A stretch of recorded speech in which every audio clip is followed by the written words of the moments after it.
The program says that it's going to start at 6 and be done at 7, and there's still some more speakers to go. So I'm going to be very brief on my reminiscence about the Nash family and the Menniger family. And as Dave said, I've been very, very fortunate and blessed in many ways to know both the Nash family in many ways and the Menniger family. First, on the Bert Nash situation. You've all probably read the facts and the dates and all that, but he came to, well, he's a native of, or graduated from Washburn University.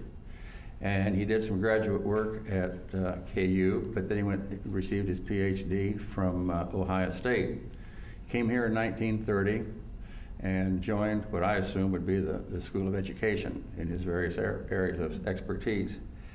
And I didn't know Mr. Nash, Dr. Nash, Professor Nash that well.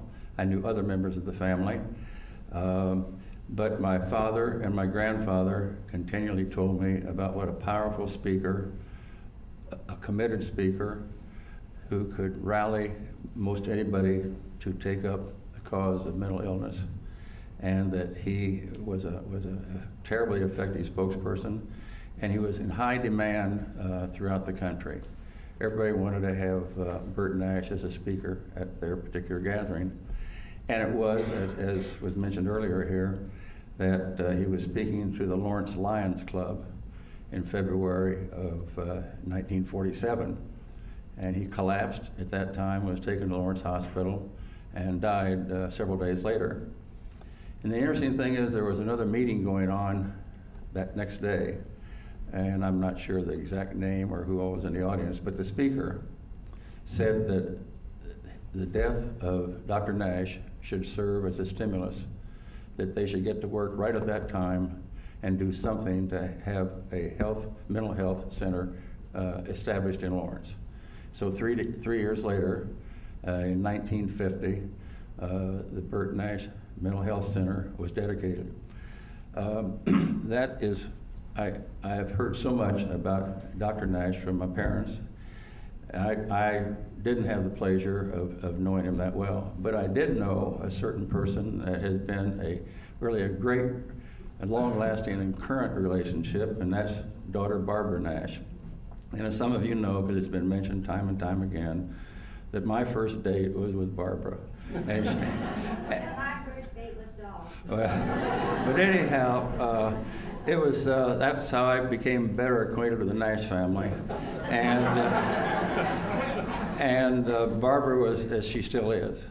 You know, you're not supposed to say, Mike, you look pretty tonight. I mean, maybe yesterday you didn't look too pretty, but Barbara was always pretty. She was pretty then, she's pretty today.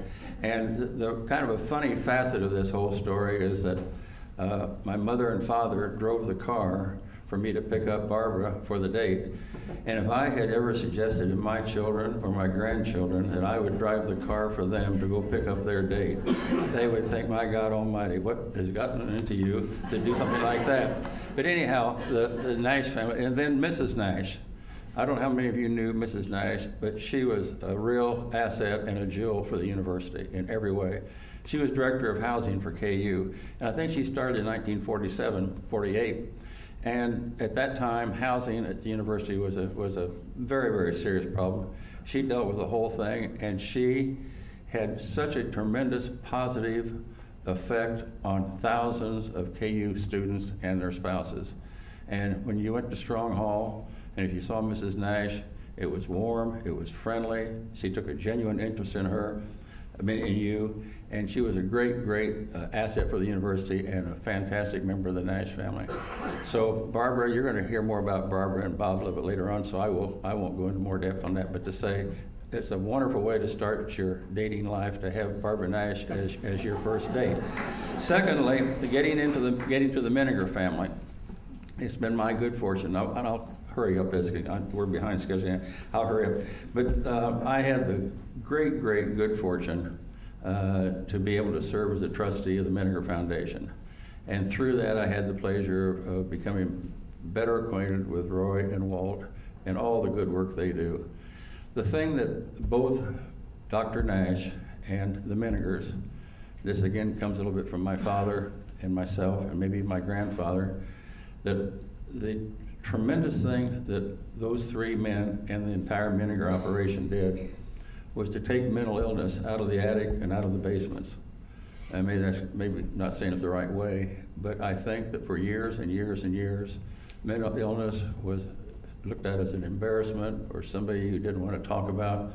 But these people brought it out as an illness, just as other illnesses, and how fantastic that's been in I think the public's recognition and the public's desire to do what they can to help out. I'll cut this real quick. One more story. In the 1970s, early 1970s, and many of you were here at that time, but Lawrence was facing some very, very severe problems. Great big full-page pictures were appearing on New York newspapers. The city had a curfew. There had been some fatal shootings. There were demonstrations, there were marches, and there were all kinds of things going on that weren't good. And because for one reason or another, I've been trying to figure out how it came about. I think I'd had Walt and Roy out to the house once for dinner, and we were talking about some things. But then when this trouble started in Lawrence, I asked Walt or Roy, I'm not sure which one it was, is there something you think you could do for Lawrence to help out in this very, very bad situation?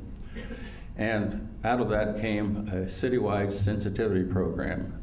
And I don't know if it had ever been done before, but the Menniger people came over and had a program. The first one was held in the basement of the Douglas County State Bank to figure out what in the heck we can do to get some common sense and some rational thinking to approach and deal with the problems that we were having in Lawrence at that time. And it was a very serious problem. I can't really overstate how serious it was. But what Walt and Roy and their associates did in starting this thing, and it spread like you throw a rock into a pond and the waves ripple and eventually touch all the shores. What the Mennigers did in that sensitivity program, I think played a terribly important role in Lawrence being able to weather that storm, and hopefully not just weather that storm, but try to be better citizens, more compassionate members of our society. So again, I just again would like to say that I think that the Mennigers and Dr. Nash and what they've done in bringing mental health to the forefront and having the public look upon it as an illness just like any other illness. So I think they deserve. My dad used to say, I keep referring to my dad and my granddad, but he always said that Dr. Nash and the Mennigers ought to get an extra laurel in their wreath when they go to heaven for what they've done for society. And I think it's a very, very apt observation. Lawrence is so fortunate to have had the Burt Nash Center here and all those people, and most of you here, or a lot of you here tonight, what you've done to help build this into really a national, a state, national center of excellence. And so I want to thank you all for what you've done and what you've helped to do to make Lawrence and Kansas a better place in which to live, work, and play. So thank you very, very much.